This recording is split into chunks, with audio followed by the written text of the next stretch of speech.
Morning, everyone, and welcome to this Renew event. Really delighted to welcome you to this session on alternative uses for hydrogen in industry. I'm Lara Rafferty. I'm one of the Melbourne branch Renew volunteers, and I have my co-hosts with me. I feel like I'm introducing a TV show or something, Chris Moss and Howard Elston. And we've got some fabulous guest speakers to join with us and share their expertise and insights. So we'll get straight into it.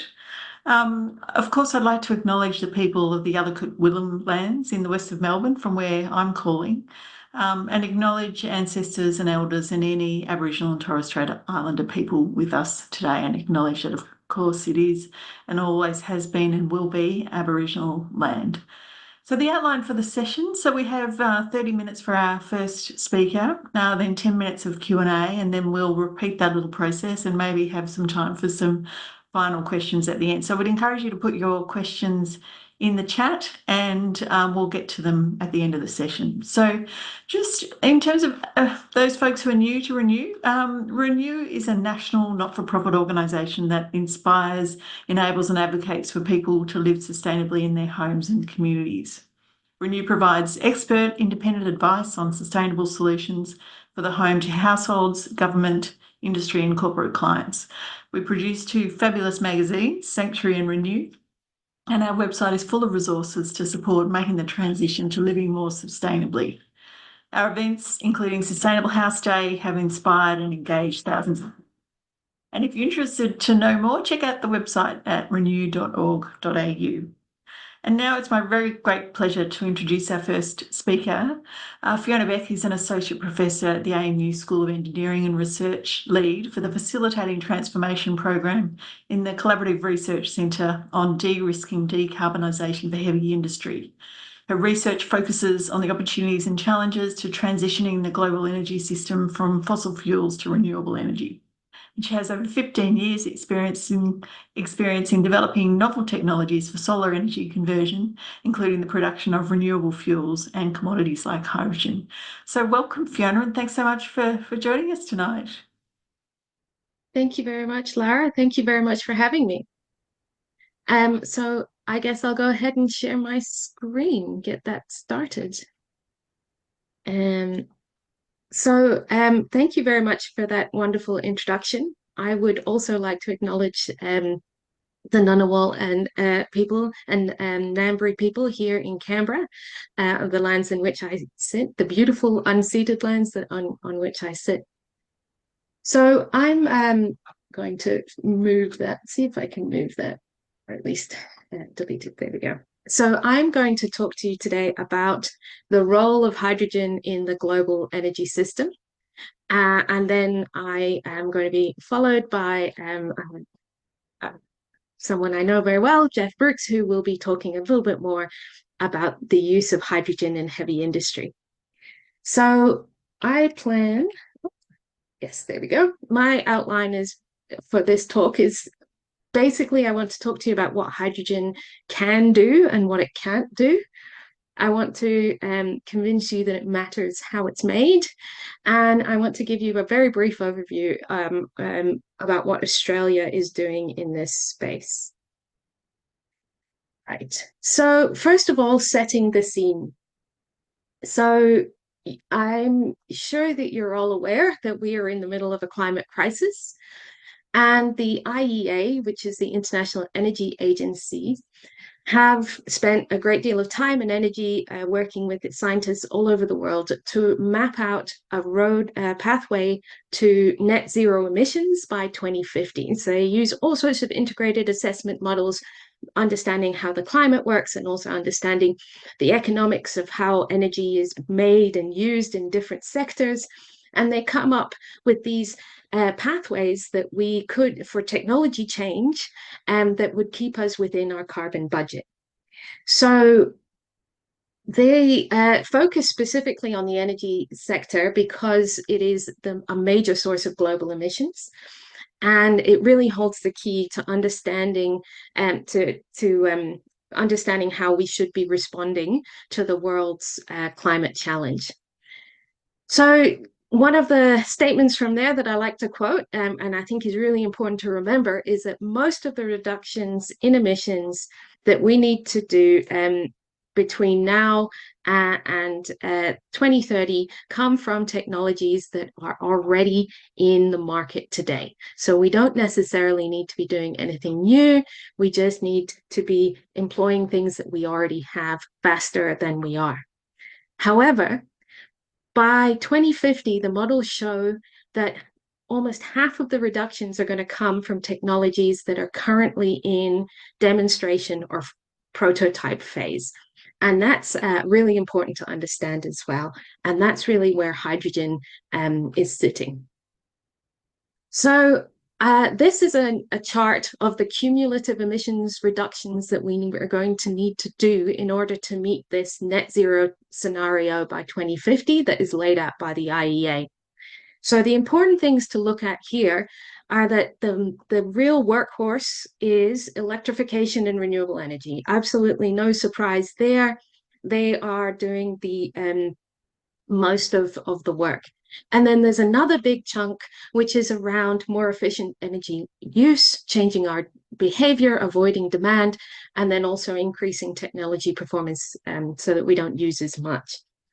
Hydrogen and renewable fuels really only play a very small part in this whole story, right? About 11%, there's other modeling that say different numbers, but it all comes out at that sort of percentage, somewhere between 5 and 10%. If we dig into that a little bit more, we can start looking at some of the emissions due to particular industries that cannot be served directly by electrification and renewable energy. So we can look at, for example, industry, 24% of emissions. And they also have another bit there where electricity and heat in the electricity and heat bucket as well.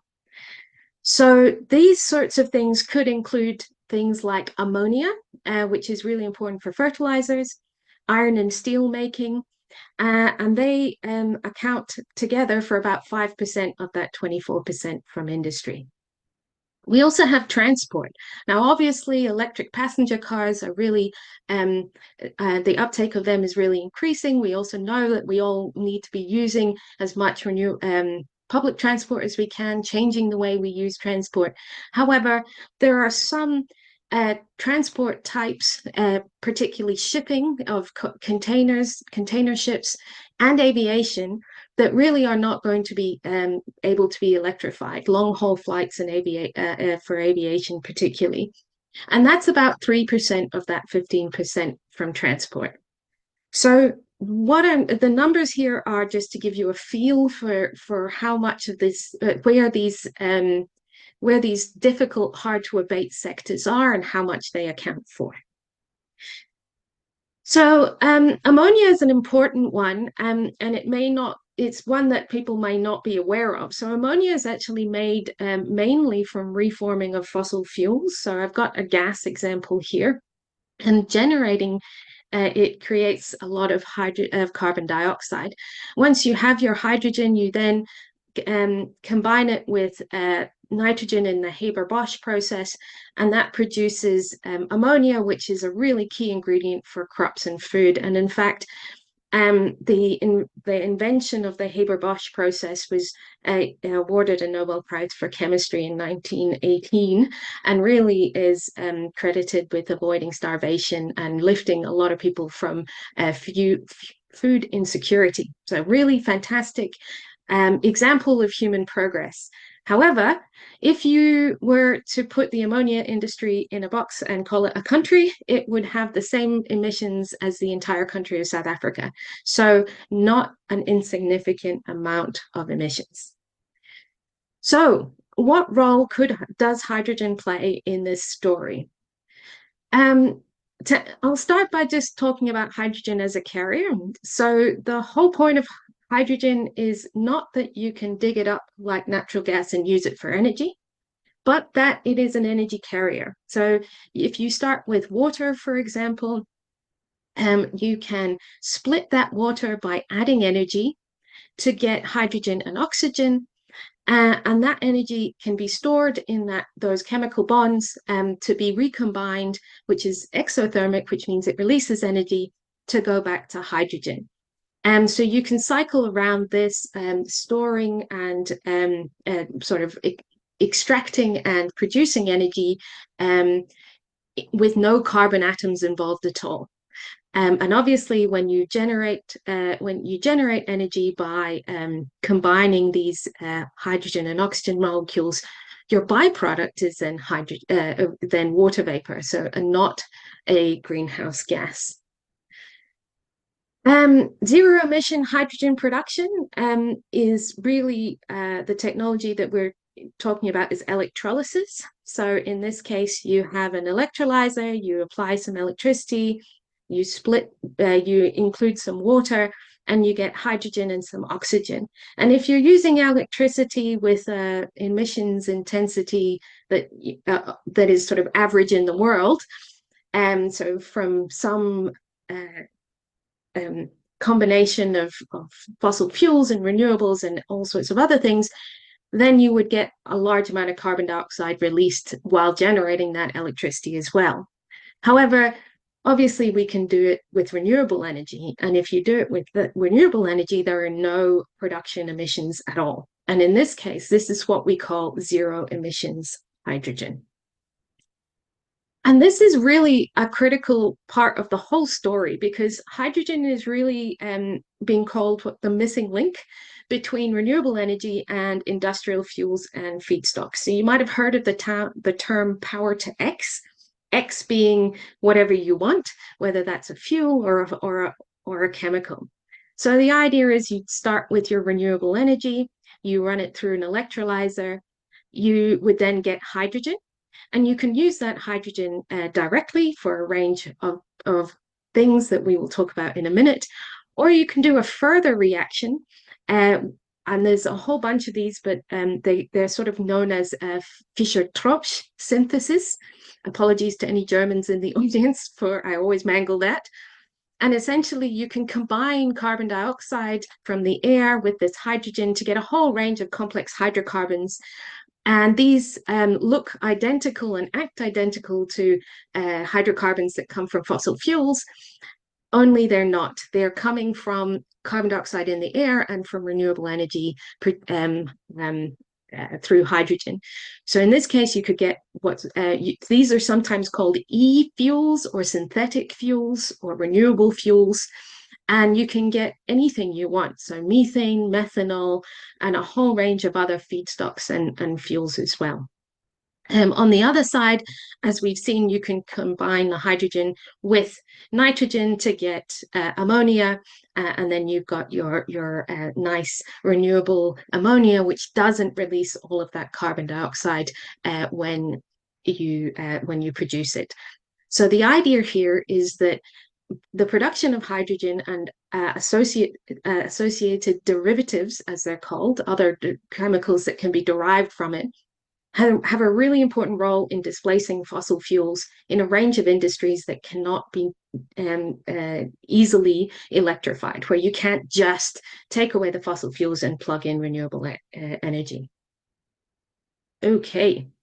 Yes, so here's green ammonia is, as I've said, a really important chemical in its own right because it could allow us to provide sustainable carbon-free nitrogen fertilizers, so really helping to reduce emissions from agriculture. But also ammonia is important because it's a way of storing that energy that comes in hydrogen in a way that's a lot easier to transport and store than hydrogen gas itself. So you may sometimes hear about people talking about green hydrogen or green ammonia as this sort of almost equivalent commodity, and that's for this reason. Another big important part of the applications for hydrogen is steel making. So essentially, this is not my area, but you dig up iron ore, which has iron combined with oxygen. If you want to strip that out, just to get your iron, you need to reduce it. And usually we use coking coal, which is essentially carbon, a carbon source, and that carbon steals the oxygen and becomes carbon dioxide. So this is my cartoon understanding of industrial chemistry. I apologize. And we can do the same thing with hydrogen instead. So instead of getting carbon dioxide coming out the other end, you get water vapor. And I'm going to leave the discussion there because Geoff, who's going to talk after me, will talk about steel making and how to decarbonize it. So you may have also seen diagrams like this. So all of the applications for hydrogen, it looks a bit like a spider web. So up here you have all of your renewable energy again, and then you can put that through an electrolyzer to get hydrogen. And so here green indicates electricity and purple indicates chemicals. So that's hydrogen and its derivatives. So once you have your hydrogen, you can put it back through a fuel cell or a gas turbine to get electricity again, or you can put it into the natural gas grid to do industrial or residential heating and cooling, can pump it into industries as a feedstock for beverages, cement, steel, for the chemical industry as base chemicals and fertilizer, for agriculture, petrochemicals to get e-fuels, and you can use that to drive aviation and shipping, as I said, and maybe even heavy trucks. So pretty much what can't it do? Wonderful, fantastic. Let's sign ourselves up for the hydrogen economy. What are we waiting for? Unfortunately, there are a few reasons why that diagram as it's drawn there might not be the best way to think about the applications for hydrogen, and I will try and explain why over the next few minutes. So the really big one is the round trip energy efficiency. So what I mean by that is how much energy you put in versus how much useful energy you get out. So I'm going to use so first of all, is the example of fuel cell versus battery electric vehicles. And just very quickly, a little primer up in the corner there. Essentially, the drivetrains of fuel cell and battery electric vehicles are identical, right? You've got some form of an inverter to do your power conversion, and you have a motor which is running your car, an electric motor. The difference is how you're storing that energy. So in a battery electric car, you just have a really big battery. In a fuel cell, you have a small battery so that you can still benefit from regenerative braking and things like that. But you also have a hydrogen tank and a fuel cell that you can use to produce electricity on demand by sucking in air and reacting your hydrogen with your oxygen to get electricity. So having said that, we can then do the calculations. So let's say we are again starting with our renewable electricity. We put it through an electrolyzer to get hydrogen, and you're left with about 74% of the useful energy stored in that hydrogen. And that's just because no process is lossless. You're always going to have some form of energy loss and inefficiencies in the process. Then it's very unlikely that you're going to be making your hydrogen at the point that it needs to be used, exactly when it needs to be used. It's much more likely that you'll have to store it in some form. To do that sensibly, you need to compress it. And then you put it back through a fuel cell, and you end up with somewhere in the region of about 41 to 44% of your original energy, so less than half. You can compare that with battery electric vehicles, where you go straight from your renewable energy through the network into your battery, which you then pump directly into your motor, and you end up with an energy efficiency of 86%. So about double that of fuel cell EV. So what that means is that you will need twice the amount of electricity to power a fuel cell vehicle the same distance that you would need for a battery vehicle. And there's a lot of talk right now about the effect of increased demand of electric vehicles and electrification on our grid and our energy supply. If we use hydrogen, we're going to have to double it. Okay. We can do the same if we're thinking about energy storage. So in this case, we're thinking about hydrogen as essentially a really big chemical battery. You can go from electricity, again through an electrolyzer, compression and storage, back through a fuel cell. And in this case, you will actually end up with something around 30% of the energy in there. And the difference here is mainly in the compression, because you will need to compress your hydrogen to a higher pressure to store it for longer in order to actually act like a battery. So that means you're going to have a round trip efficiency of about 30%. And that you need to compare that to other energy storage techniques that we have, things like batteries, which are much more efficient, things like pumped hydro, which are much more efficient. And again, it's just this idea that you're going to need roughly 3 times as much energy in that you will get out in order to use hydrogen as an energy storage medium. That's not to say that hydrogen doesn't have a role in providing energy resilience and having a backup store somewhere, but it's definitely not it's definitely something we need to think about if we want to roll out hydrogen energy storage wholesale across our network, for example. So another issue is storage and transport of hydrogen. So this graph shows the energy density versus volume, and the specific energy, which is essentially the energy density versus weight, right? So here we have our normal sort of fuels that we're used to using. Here we have batteries down here, so pretty low specific energy and energy density.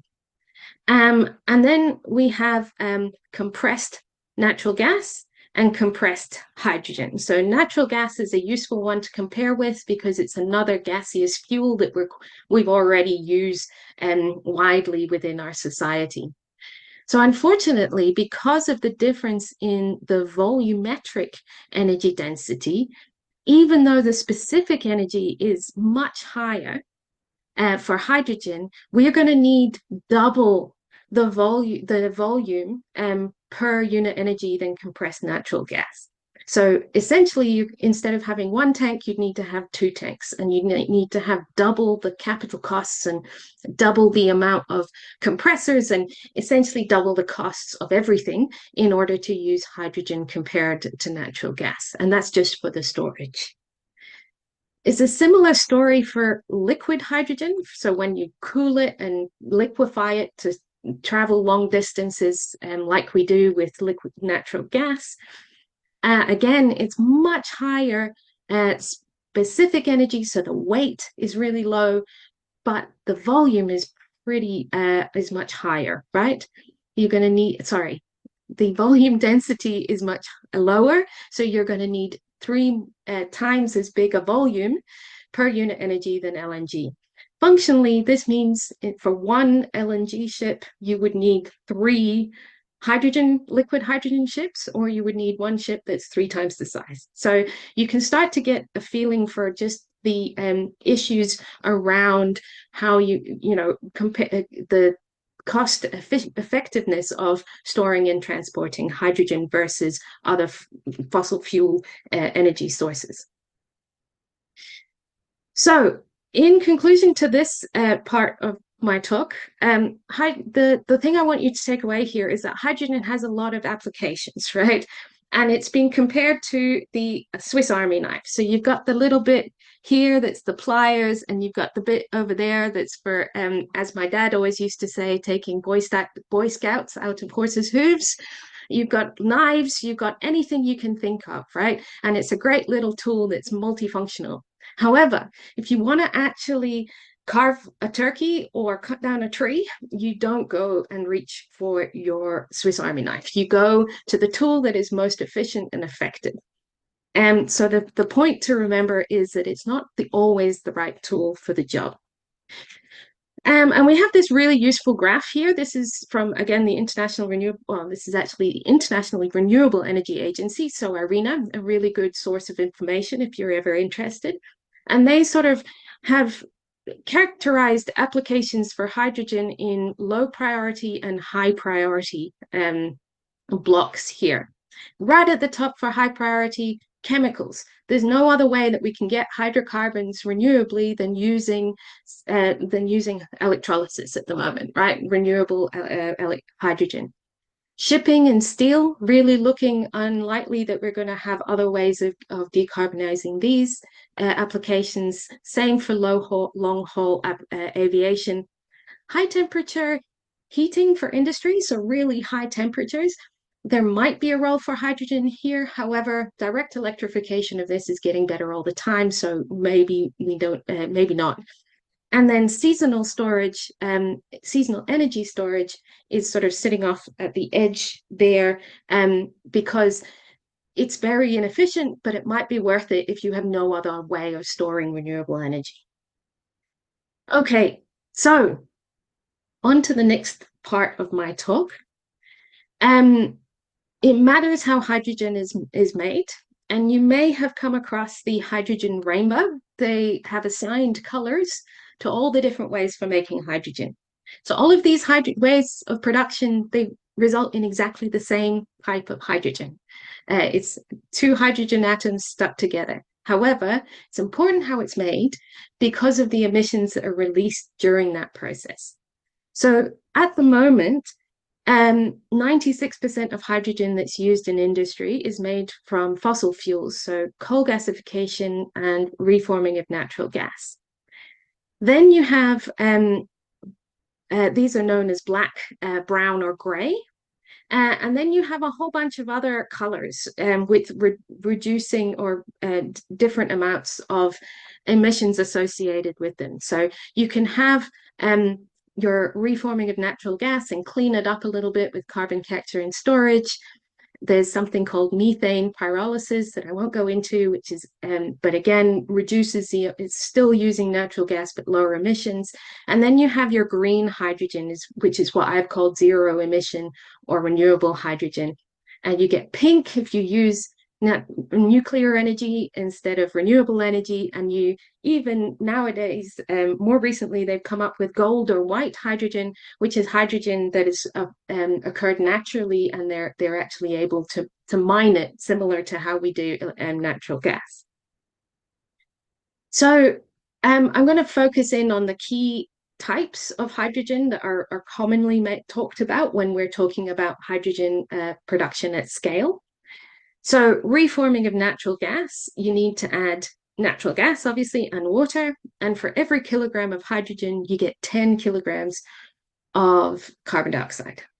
If you're using coal, it's even worse. You get 20 kilograms of carbon dioxide for every kilogram hydrogen. And we've already seen that electrolysis is even worse again if you're using fossil fuel-based electricity. However, if you're using renewable electricity, you don't get any emissions. And then what we can do with our fossil fuel sources is, because you're essentially already stripping that carbon dioxide out from your fossil fuels to get to the hydrogen, you can collect it all up and stick it underground. And this is called carbon capture and storage. So essentially, this is a relatively mature technology, and it relies on having the right type of geology that can actually trap and hold that carbon dioxide underground. So far, it's mainly been used for what we call enhanced oil recovery, where you have an oil field that's running out. So you stick in compressed carbon dioxide to push the rest of the oil out as to get the last little bit of it. The economics of without doing enhanced oil recovery are pretty challenging, and they've got pretty variable rates of how much of your process emissions you can capture and store. And importantly, it doesn't stop fugitive emissions.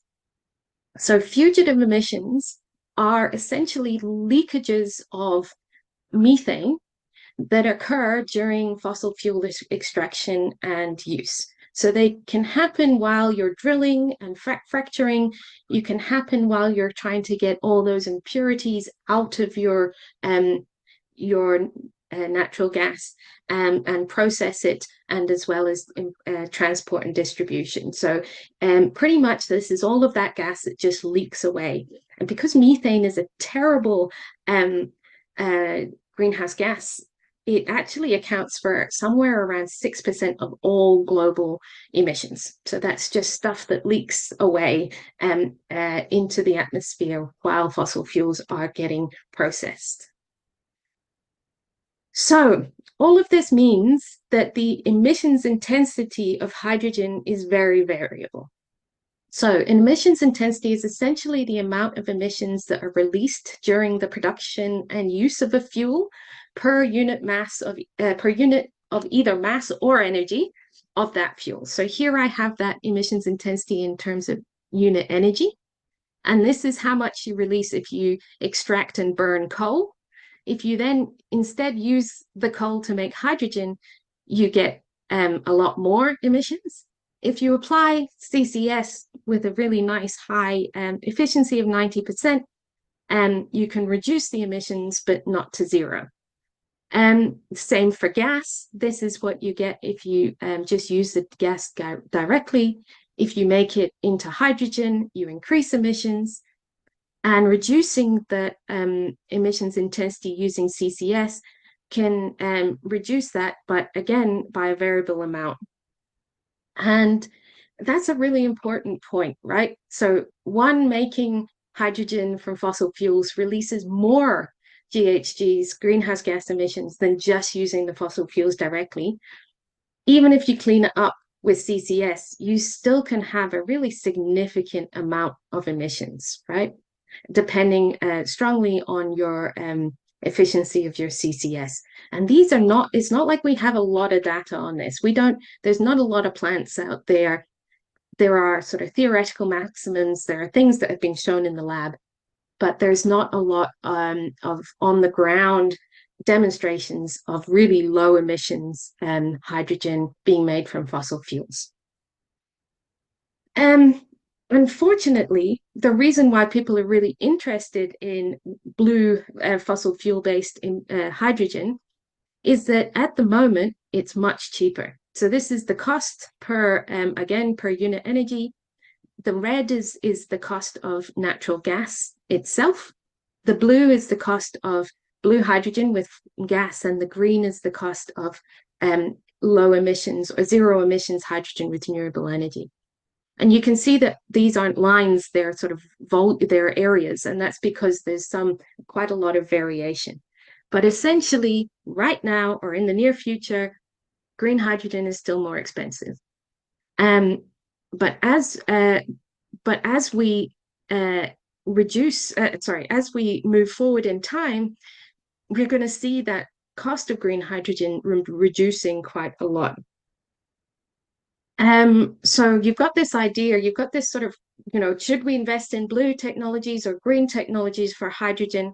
Blue is really cheap now, but it has a lot of residual emissions, and those residual emissions are not going to go away. Whereas green is really zero emissions. However, it's more expensive, but the more we invest in it, the more we'll drive down its cost. So we have this sort of dilemma about which technologies we should invest in. And there's been sort of a hot debate around the world about what's the best way forward and potentially what mix of technologies should we be investing in. And the critical point here is that because electrolysis is still a really niche technology, it's been around for ages, but only at very small scale, we have a potential to actually reduce the cost of that technology by coming down the learning curve or the cost curve. So solar has done this dramatically. That's the story of solar energy. It's come dramatically down the cost curve over the last couple of decades. Electrolyzers could do the same. And we can see here from 2005 to 2019, it's been a ramp up to about 70 megawatts of capacity for electrolyzers around the world. In 2030, to get to where we need to be in the IEA's net zero roadmap, we need 25,000 megawatts. So that's a fairly quick ramp up that we need to do. There's questions about whether we can ramp up that quickly and whether costs will come down quickly enough. We're talking about a lot of investment, and we're talking about a real change in how we do things. Lara, can I just get a time check? I forgot to start my timer, and I noticed we're at 1/2 past, but I think we started a little after the hour. Oh, I don't know if Laura's there. I might shorten my remarks over the next few. Oh, there we go, Lara. Needed somebody else to unmute me. And yes, we have just a squeak more time. Squeak, I can do a squeak. Okay, so the final thing I wanted to talk about was what's happening in Australia. The challenge in giving any hydrogen talk is that I could talk for hours about this and I would only scratch the surface. So, but I do think it's worth trying to squeak this in just because it is so much happening and it is a lot in the news right now. So this is a really interesting map that's been produced by Geoscience Australia. It's Australia's hydrogen production potential. So, you know, um, is it positive or negative in terms of relative costs? So yes, it's a good idea to be producing hydrogen in lots of red areas around Australia. So we've really got a lot of potential all over Australia to be producing renewable hydrogen. And this is really the basis of the arguments that we've been hearing about Australia's potential as this superpower or powerhouse for renewable energy. So the first hydrogen strategy by the government was in 2019. The next one, the most recent one, is written just hot off the press. I haven't actually read it all the way through. Don't tell anyone. It's on my reading list. Um, and that what we're seeing there is that they're really focusing these days on thinking about Australia's hydrogen industry as being cost competitive globally, that there are these critical applications that we should be focusing on, that we have to be aware of the fact that this is a big new industry. It's going to take a lot of land, it's going to take a lot of effort and productivity, and it has to benefit Australia. We don't want all of that to just fritter away as profits of companies. We want there to be community benefits. And there's some a discussion about how we make good trade and investment partnerships. There's two really important things that have come up that you might have heard of, which is the Hydrogen Head Start Fund, which is essentially a fund for industry to propose projects and get some financial support to get them up and running. That's actually, they've shortlisted 6 projects, and they should be, we're talking about things happening by the end of the year.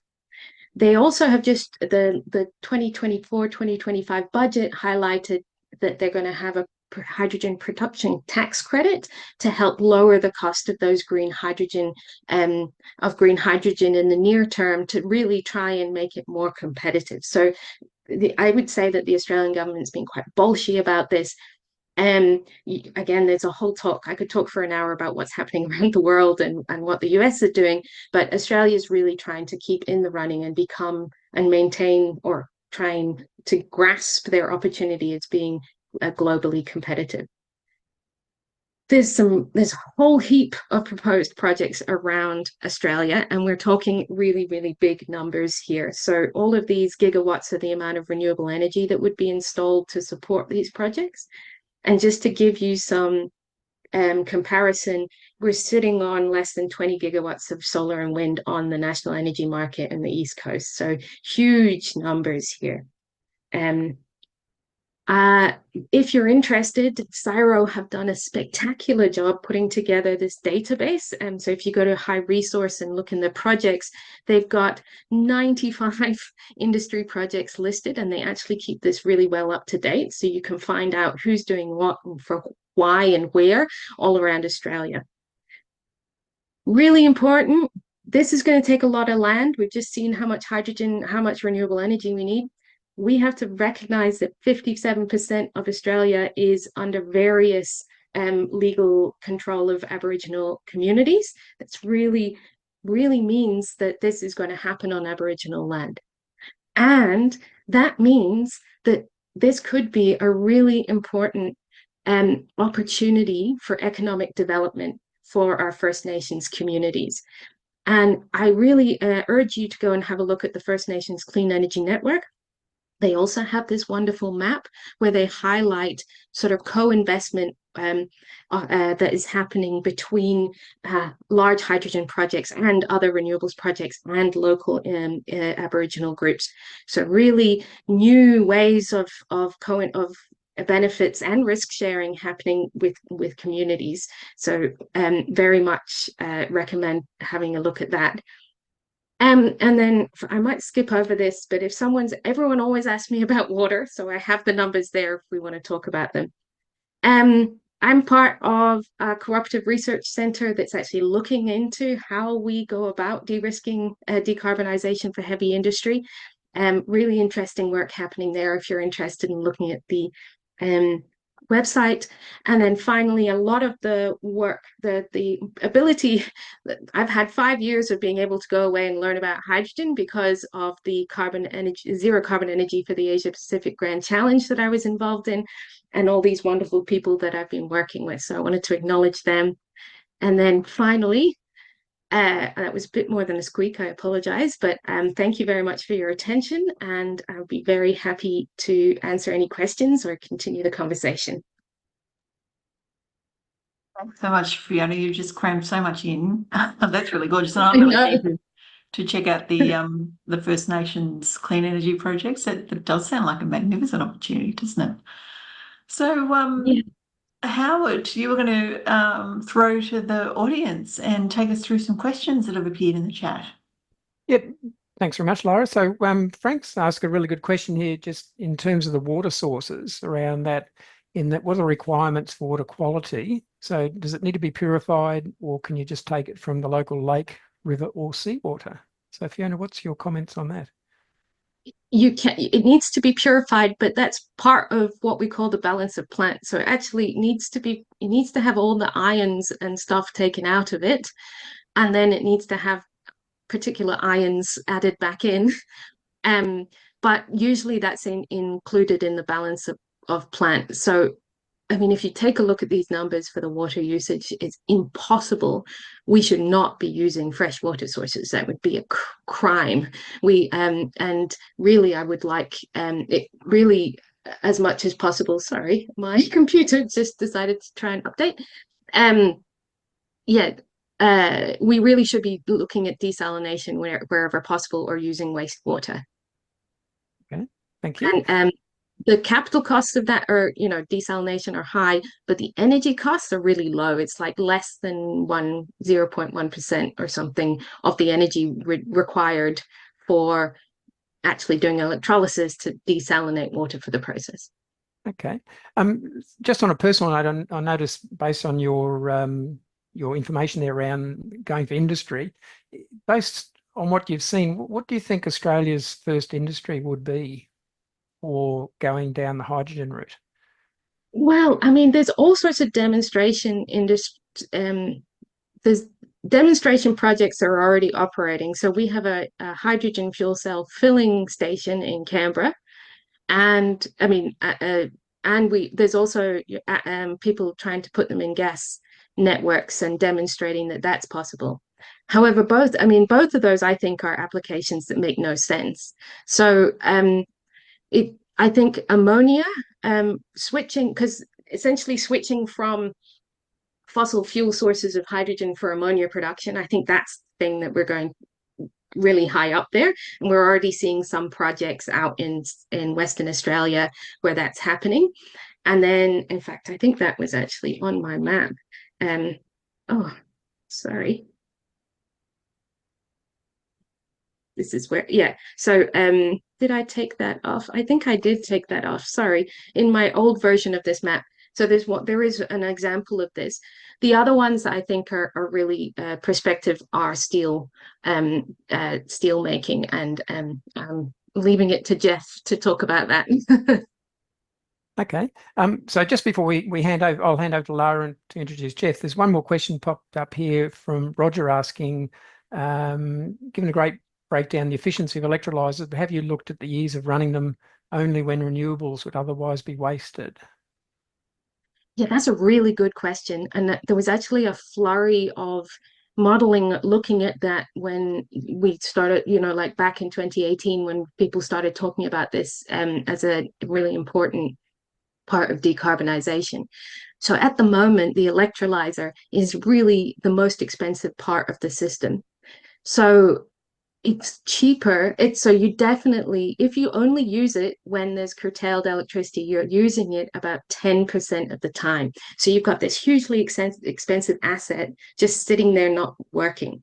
And actually, so instead, what we actually see is you would build dedicated renewables and you would actually oversize them, so that you're making more renewable energy than you actually need, or your maximum capacity is more than you need for your electrolyzer, but you're getting as much as you can out of your electrolyzer, and you can sell off your excess electricity to the grid. So that's actually the most economical at the moment.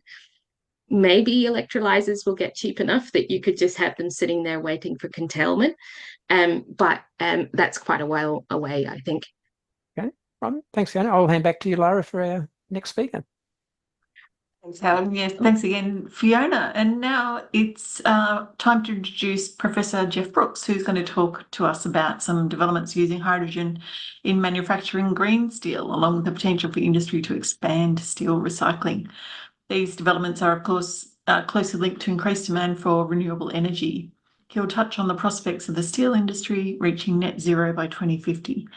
Geoff has published over 300 papers on fundamental aspects of iron and steel making and worked closely with steel companies in Europe, Asia, and North America.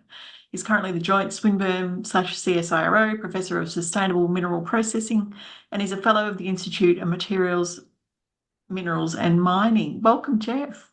Hello, good evening. And I will go and share my screen. Thank you for the introduction.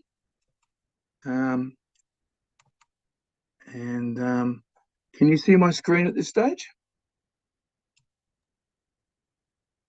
Yes, now, not in presenter view. That's it.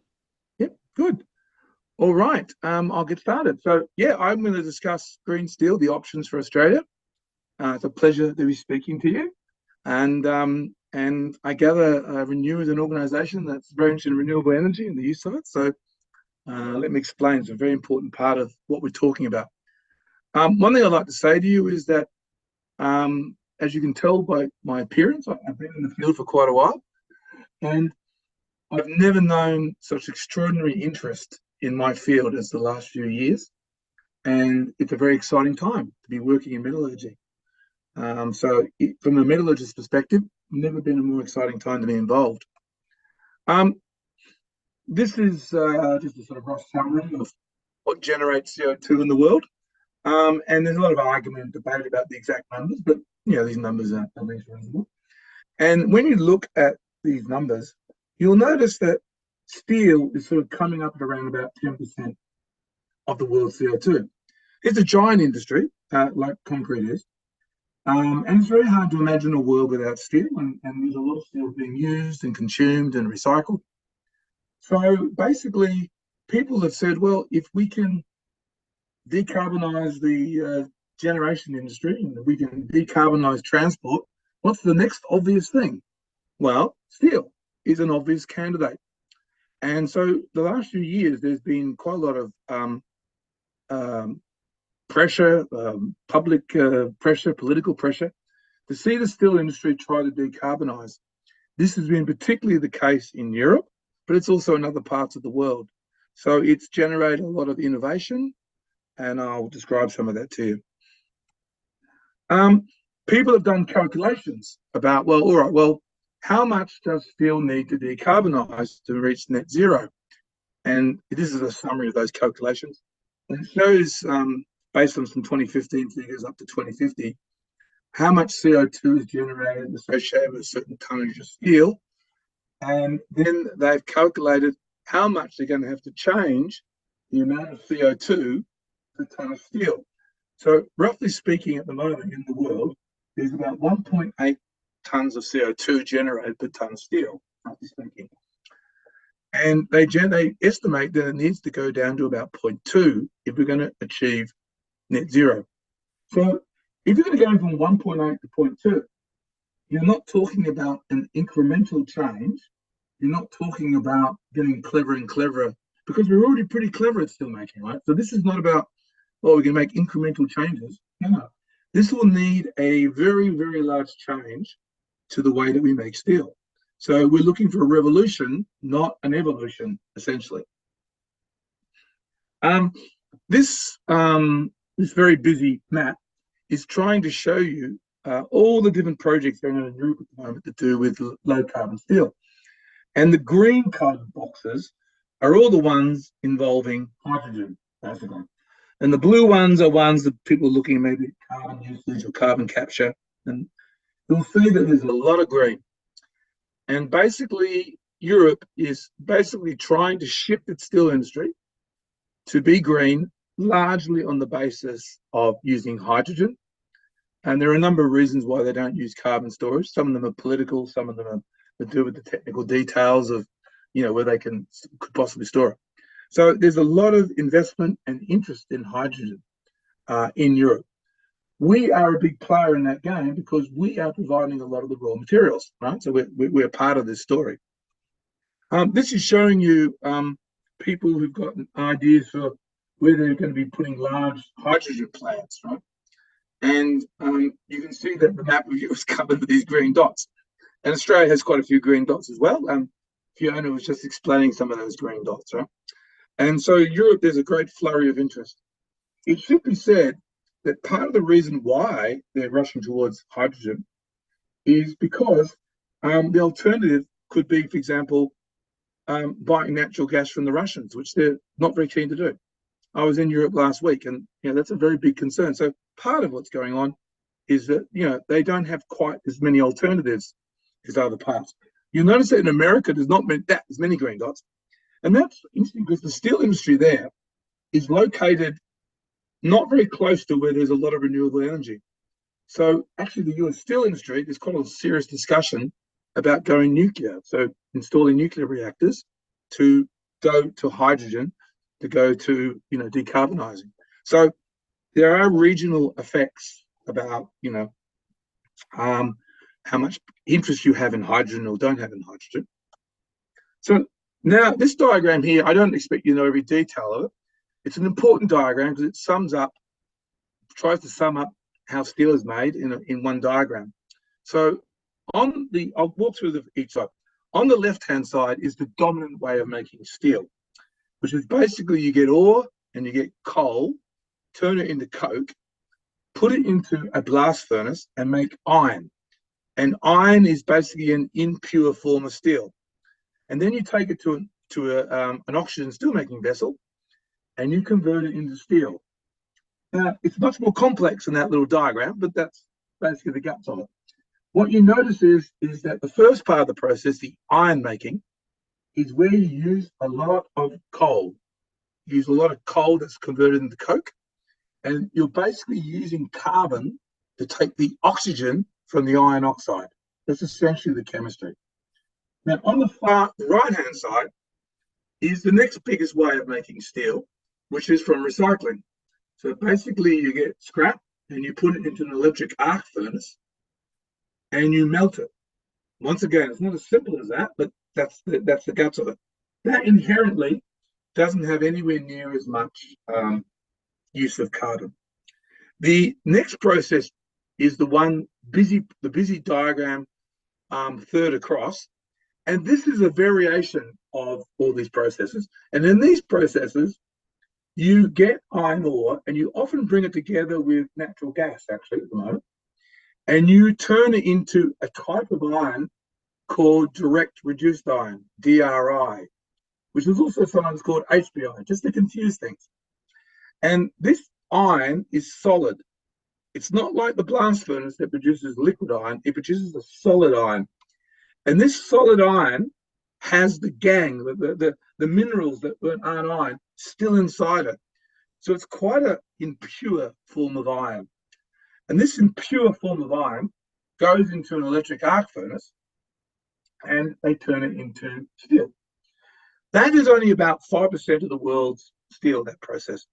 Basically, people think that we're going to have to phase out the blast furnace, go down much more of this DRI route, and put hydrogen instead of natural gas. That's basically what people think is going to happen. Now, the one in the middle, which is called the direct reduction smelting route, it's not a very important route. It's a very tiny percentage of the world's steel. So I don't think we should dwell on it, but it is another way of doing it. Perhaps not worth talking about at the moment.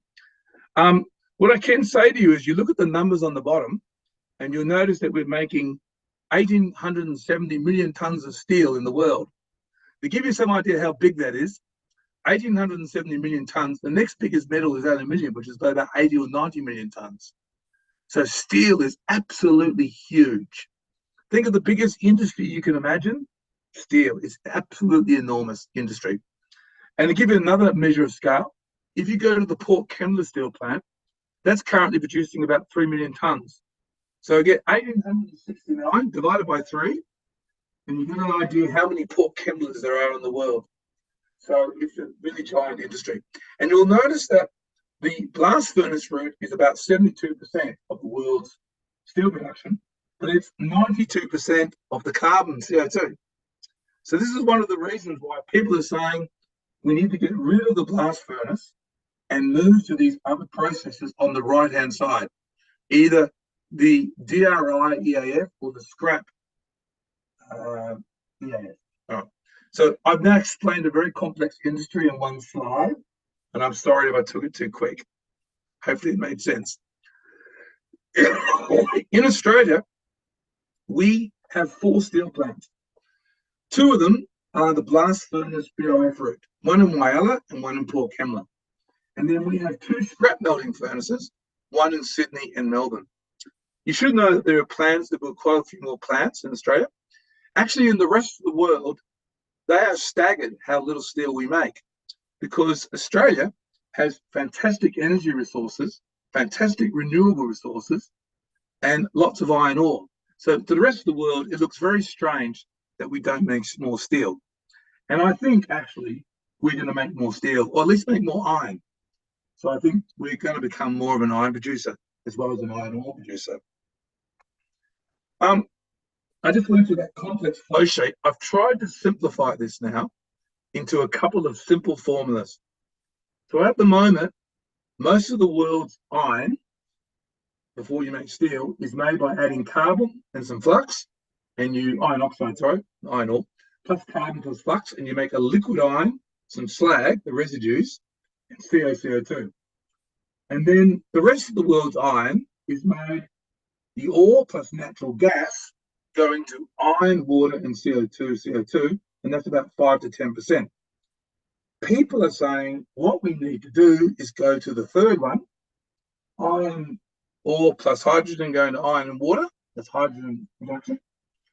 Or another one is iron ore plus electrons, basically electrochemistry, make iron plus oxygen. That one is currently in the laboratory scale. So the one with hydrogen has already been shown at commercial level. So basically, we're saying we're going to move from the top 2 to the bottom 2, essentially.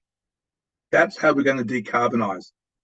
There is another variation, there's several others, but there's one major variation, which is, well, don't use natural gas in number 2.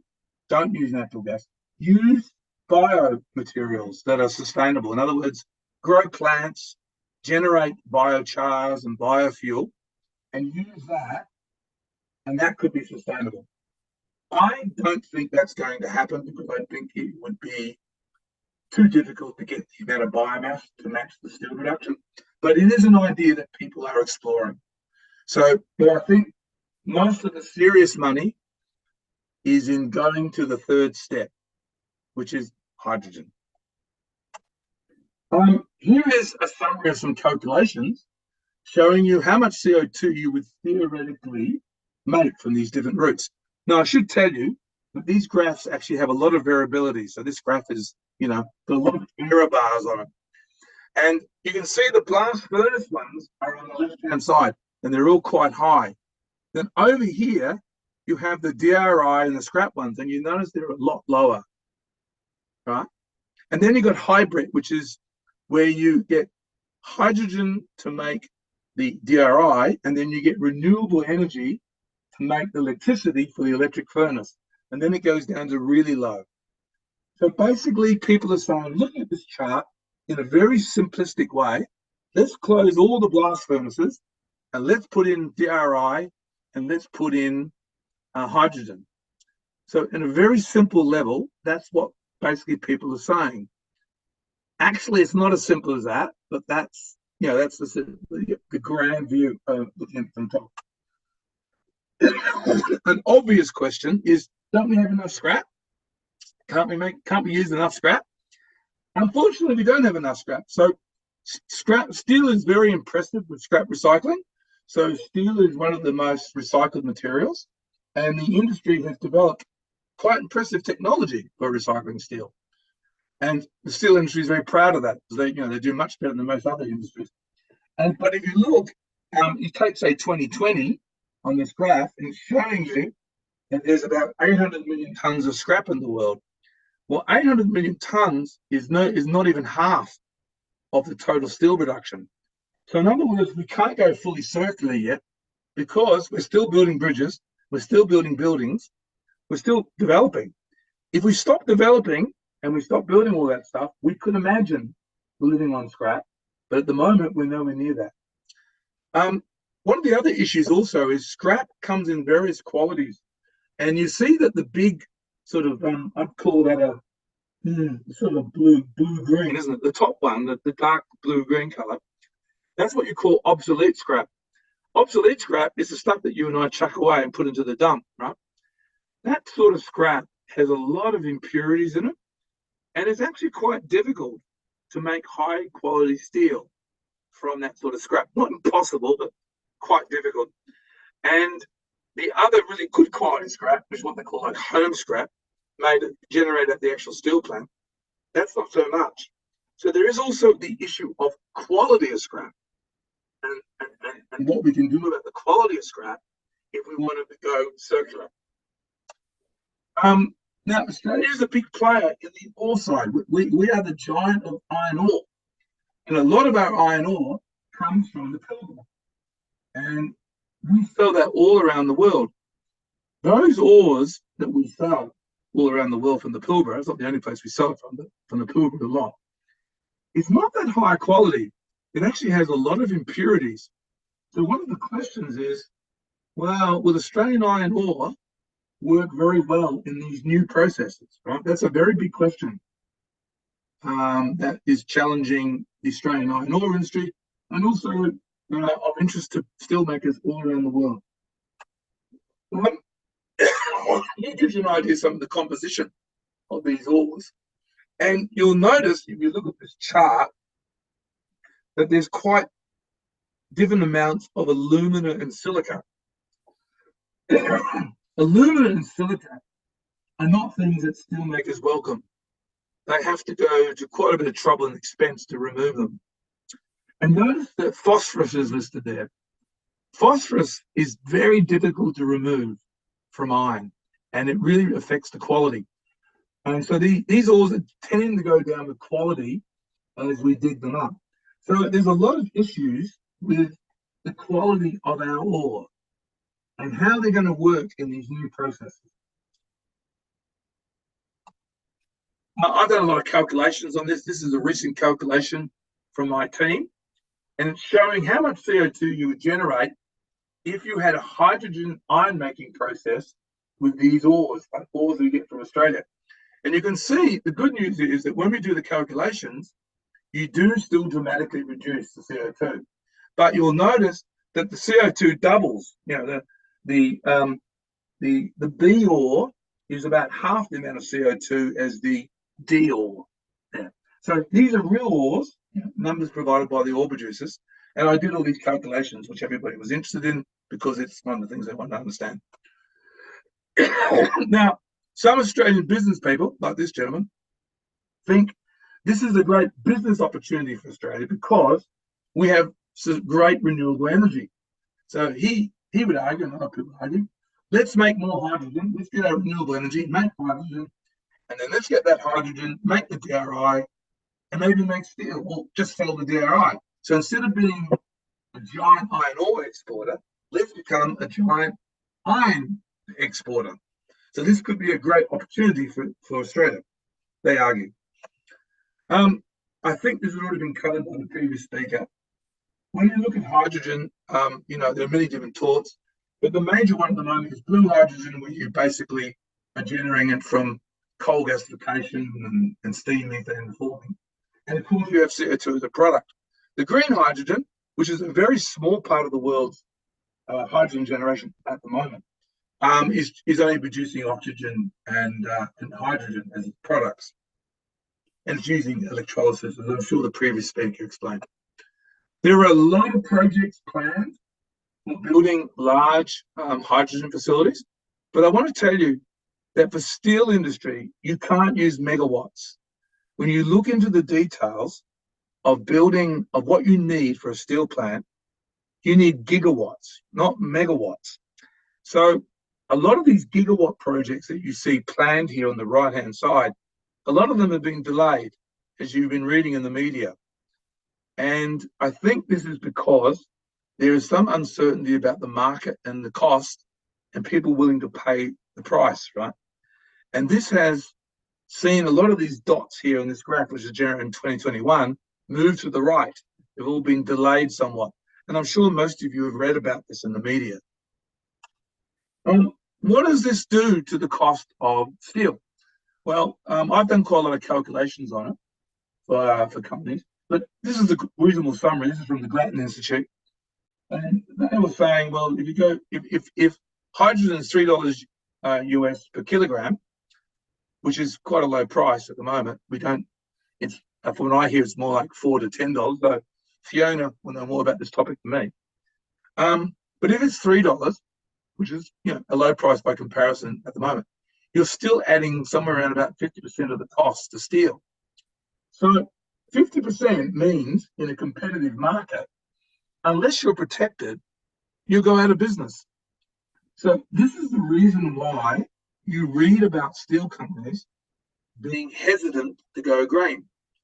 Apart from just the various troubles and investment they have to do, they're feeling nervous about the cost of hydrogen.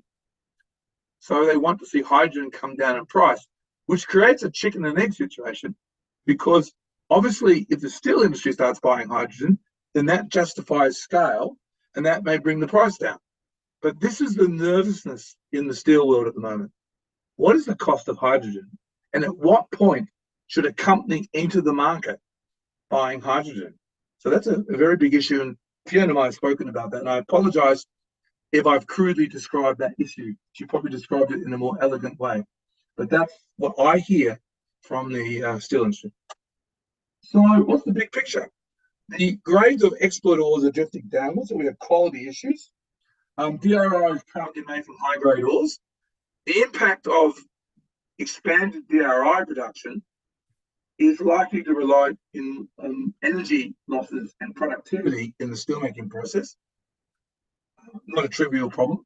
And scrap quality is a major obstacle to making high-quality steel from scrap alone. So if we just got rid of all the iron ore and went to scrap, we have quality issues that we have to address.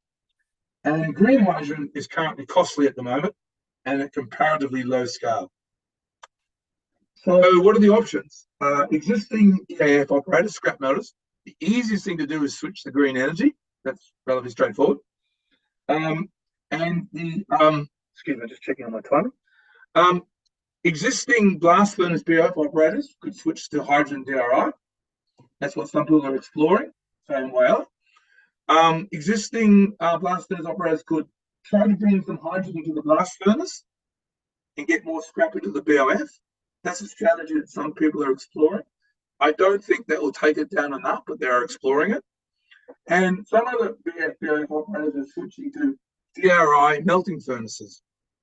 And there is some investment in electrolytic and biomass processes. This is the blast furnace technology, which is the one that's the culprit with the CO2. And people are exploring how to get more hydrogen into the blast furnace. At the moment, they're not getting much beyond a certain, maybe 20%. So there are reasons for that, which would take me a long way to describe to you. But This is also a very successful technology. So I don't think we're going to easily bulldoze all the blast furnaces in the world. And you can notice at the moment, people are relining blast furnaces. And that is a sign that they don't yet trust to go to hydrogen. But some people are also exploring how can we get more hydrogen into a blast furnace. So it's a very interesting area at the moment. This is the hybrid idea. Now, in Sweden, they have really rich ores. So they want to use an existing process for making DRI, put hydrogen into it, then make the steel using green electricity. And they're at a very small scale at the moment, but they've been getting a lot of publicity for their work. And there's interest in investing more of this into this type of process in Europe. I'm happy to tell you that Australia is working on this as well. These are my friends at Calix in Bacchus Marsh. I've been working with them on this for 3 years, and they've developed a pilot plant around their furnace technology called Zesty, and they've been testing a wide range of Australian ores. And they're now looking to go up to a more commercial scale. So Australia is actually making a late start into this area, and we're making some progress, which is quite exciting. One of the things that people think is going to happen, if we put Australian ores into these DRI processes, so that's the top of the diagram you see here, that's the DRI process, they think we're going to have to get the slag off using a melting furnace. There's not much known about these melting furnaces. There's a few of them around. And the idea is that what you're really doing is replacing the blast furnaces with two furnaces, a DRI furnace and then a melting furnace, to get the slag away, because there's so much slag associated with Australian ores. This is a famous graph that people refer to, and what it's showing is grade of ore, how rich the ore is, and it's showing that when you have low-grade ores, like over here, 60%, 61%, it's smarter to have a smelter after your DRI than to directly go into an EAF. Now, I've done some more precise calculations on this with my friends from ANU on what would happen in the Australian scenario. But this graph is still, crudely correct. Is biomass an option? Well, people have explored quite a lot looking at putting biomass in different parts of the steelmaking process. This is a well-researched topic. I myself have been involved in some work in this where you use biocarbons with iron ore, and then you put it in as a pellet into an iron making process. Rio Tinto thinks that this is an answer, and Rio Tinto is investing money in a biomass, what they call bio-iron process. And interestingly, they want to use microwave technology as the furnace technology, which is very interesting. This is from my work in the early 90s, which two shows you how old I am, and two shows you that this idea is not new. I was doing this sort of work with biomass and iron ore materials in the early 90s, and we made iron, and we did all the economics and the process. So it's not a new idea, but it's been revisited. One of the problems is that charcoal production or char production gets very expensive quite quickly, because a lot to do with the shipping costs and the haulage costs. It's not a cheap material to make. And of course, from an environmental perspective, you have to prove that you're regrowing the equivalent amount of material that you're using. So there's all sorts of issues with biomass. There's also electrolysis, and there is a high temperature electrolysis process, there is a molten salt process, and there's an aqueous process. I won't go into the details because I'm running out of time, but I recently did some technical studies of these, which you can read from one of my students, Matthew Humbert, and we show that it could be a realistic possibility, but it has a long way to go as a technology. It's very much at the toy scale at the moment. It hasn't been tested at large scale. All right. So, in summary, hydrogen-based iron making has a lot of impetus, particularly in the EU. The cost and scale of green hydrogen is a major issue. We don't have enough scrap to go circular, but what we could do is get a lot better at sorting scrap so we can make higher grades of steel easier. What are we going to do with high gang ores? We're probably going to be using electric smelters. There's not a lot known about them. And I have quite a lot of funding at the moment trying to sort out more about these electric smelters. Could Australia become a green iron exporter? Could we become, a big exporter? Because there is an opportunity here because we have so much renewable energy. The future of electrolysis and biomass, I think there are question marks. In the case of electrolysis, it's all about scaling it up and how will it work at large scale and how complex will the plant be. There's things we need to understand there. In the case of biomass, where are we going to get the biomass from? Where's all this biomass going to be to match the scale of steel production? And in conclusion, I hope I've shared with you the excitement of my job. It's a very exciting time to be a prime metallurgist. I apologize if I had to go through such a lot of material so quickly, and I hope it gave you a broad sense of what's going on. Thank you for listening to my talk. Much, Geoff. Yeah, there was so much in that. Terrific. And there are a couple of questions in the chat. So we'll get to them. So you've given a great breakdown on the efficiency of electrolyzers, but have you looked at the ease of running them only when renewables would otherwise be wasted?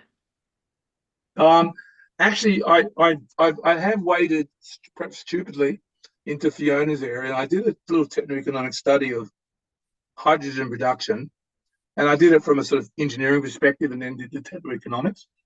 And we found arguments that if you combine different sorts of renewable energy together, you get better utilization of the renewables, and therefore the cost comes down. I did publish that work, and you can find it, and I'm sorry, I can't remember which journal it was in, but we did publish it. And I just want to make it clear, I'm not pretending to be an economist. But yeah, I think there is some gains now. But I'm not a specialist in how to get hydrogen down in costs. It's not my field. I'm busy with metallurgy. Who among us would want to pretend to be an economist anyway? So, boom. That's what I think. Yeah. Another question for you. Do you have how does China process our iron ore? Mainly through blast furnaces. But that's going to change because they have been, as everyone knows, developing amazingly. And of course, they have a absolute tsunami of scrap arriving, right? Because they've built so much infrastructure. So they're building up their EAFs. And so of course, that will change the amount of steel. America, for example, makes 70% of its steel from scrap. So they actually laugh at the Europeans. Americans say, we're already gone green. You guys are behind us. That's not entirely true, but the Americans have invested heavily in being very smart at scrap melting technology. They're good at it. I should tell you they've used some Australian know-how. One of the major casting technologies was invented in Australia. And of course, we didn't commercialize it, the Americans did. Isn't that a funny story that we've heard before? It's far too often, I'd say. So I think, folks, that brings us to the end of the questions that we've got in the chat, unless anybody else would like to pipe up and ask a question of either of our speakers right now. Oh, and I'm going to be feeling not like a TV host, like an auctioneer this time, calling for any last bids for a question. Do you think I could jump in while people are having a think? Sure. Because I just wanted to comment. So Geoff really nicely, well, he gave me too much credit about me talking about the reasons why hydrogen projects are getting delayed. I don't think I touched on that enough. And it's super interesting. And Geoff, I completely agree that one of the huge reasons is uncertainty in demand. So there's this chicken and egg project, like all of, when I talk to our partners in the HILT CRC, like they're all saying there's no hydrogen to be had. But then hydrogen producers are worried about investing a lot of money because they don't have these contracts with people that are going to buy their hydrogen. But I do think there's another two parts to the story that are worth mentioning. And one is that is policy uncertainty. So I'm not an economist either, and I'm definitely not a policy and governance expert, though I have been pretending to be both of those things for a couple of years, working in the transdisciplinary space, rightly or wrongly. And one of the, the economists like to say we're not internalizing the externals. So carbon dioxide is a problem when we're not making it a problem, we're not putting a cost on that. And we still don't have a carbon price, a global carbon price. So if Australia or the EU decides that all hydrogen has to be green and that we have to decarbonize our steel industries, that's all well and great. But then what if Indonesia or China or somewhere else Exactly. doesn't do this, right? So we get carbon, they call it carbon leakage. And actually, there's this big carbon leakage review underway at the moment looking at doing this. And then the second thing is much more prosaic, but also really interesting.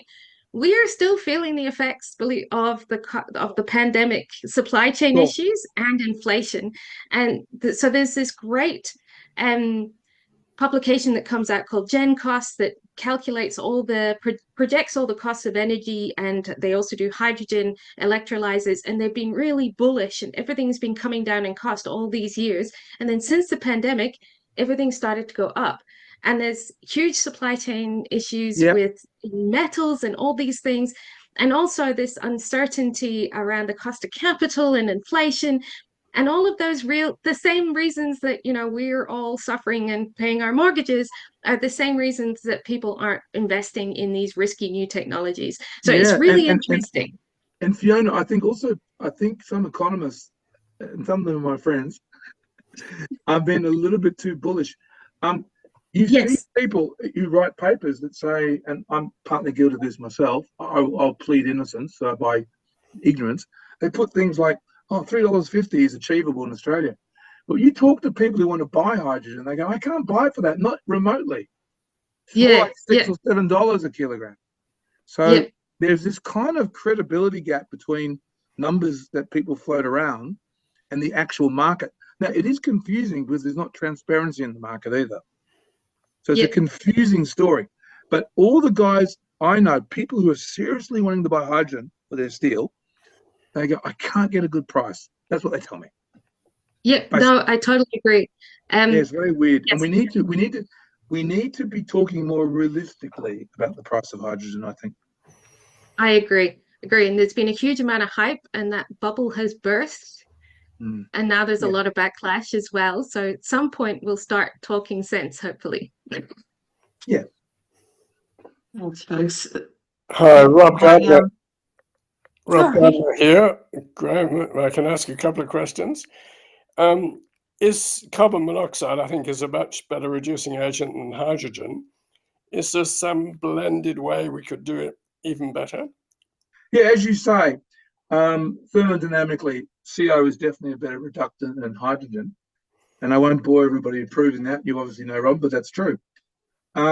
Yes, so also there's a bit of pushback about having 100% hydrogen, because when you make an iron with no carbon in it, which is what happens if you use 100% hydrogen, it's not that easy to melt in the next stage. So actually, there's quite a pushback along the lines you just suggested.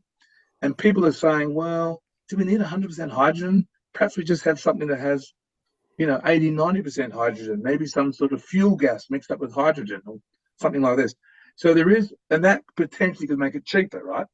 And there is a general push in what you are implying there going on with people looking at DRI. Does that help you, Rob?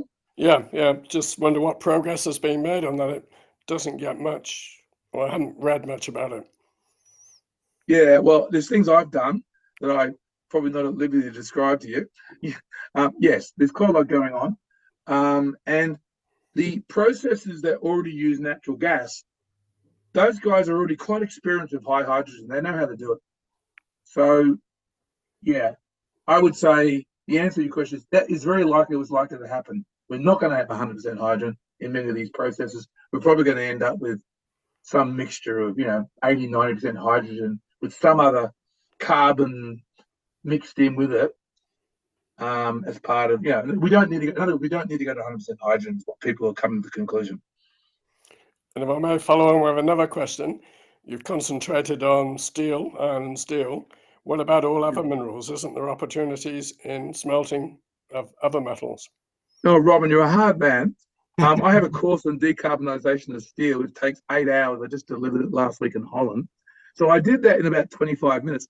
The other metals, mate, I'd be here to midnight. Yeah, of course.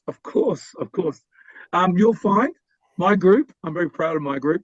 We published a paper about 3 years ago, which evaluates all the hydrogen reduction possibilities for all the other metals. And I'm doing work in lead, and I'm doing work in copper. Yeah, we're doing quite a lot. But I only had 25 minutes, Robin. Give me a chance. Yeah, all right. Well, we can have another session maybe. But I think those are opportunities for Australia because we've got the ore, sure. we've got the fuel. Absolutely.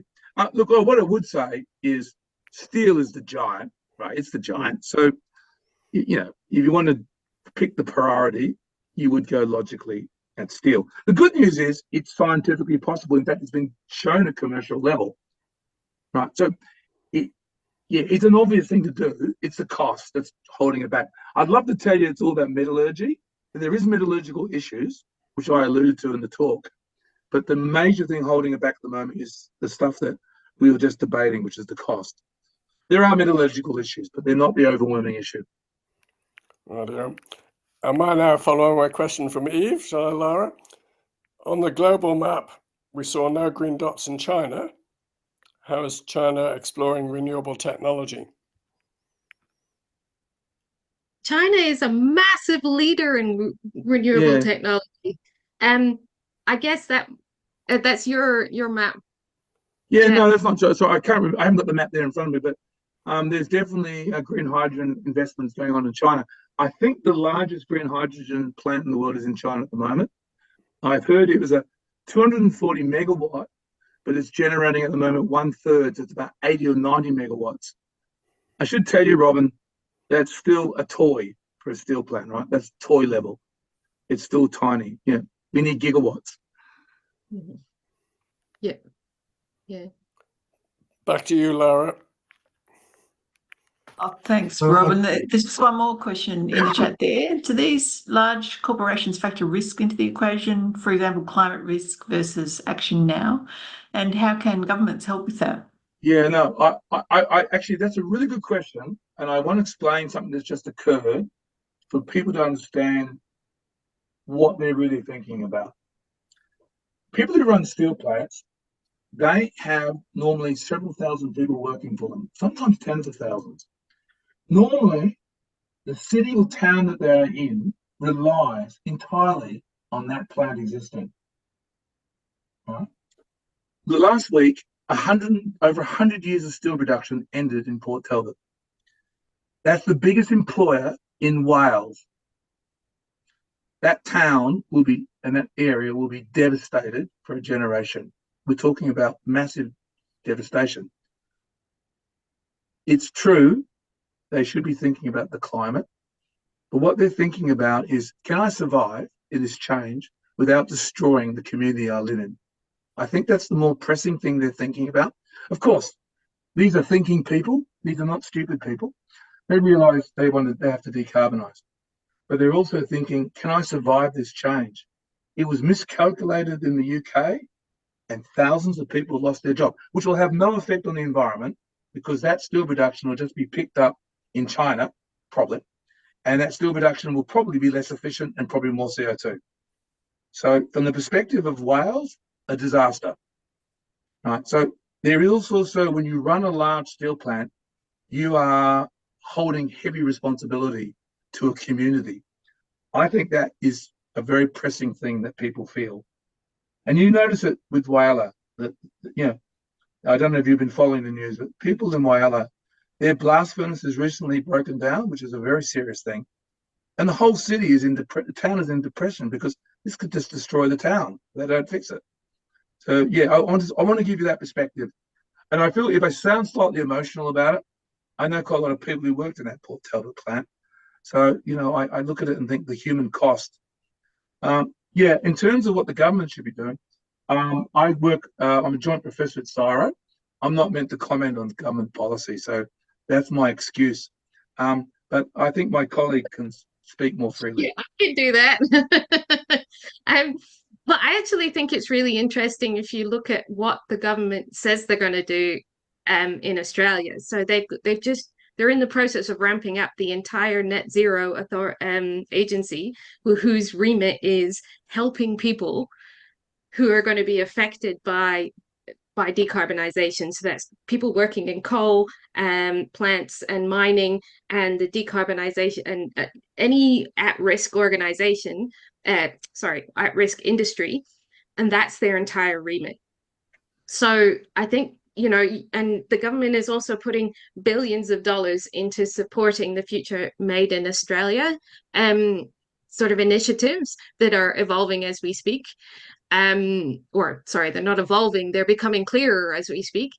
And it just shows you the potential human cost, which and also the importance for the Australian economy in getting this right. Getting it wrong will mean a huge reduction in our exports and our productivity, and getting it right is a huge economic opportunity for Australia. So yeah, it's very much front of mind for governments all over the world, and Australia as well. Not everyone would like to know what they can do to get it right, and they're desperately trying to answer that question. Yeah, makes sense. Thanks, Fiona, for finishing on that. It's really brought us, lifted our heads, I think, up to the big picture of the many opportunities, but also challenges as we seek to make this transition, and in particular, the human impacts, let alone the technological ones and scientific. So thanks, folks. I really just want to thank our guest speakers, Geoff and Fiona, so much for their expertise and for sharing such an enormous amount of content in such a short time, and for the questions. It's been great to have the engagement from the audience, and I think draw the event to a close. The next Renew event we're working on, we have a schedule of, I think, 4 or 5 this year, most of them in person at RMIT, but a few online. So this one will be recorded, of course, and shared. And we look forward to having you join us at another event in future. So thanks so much, everyone, for your attendance tonight.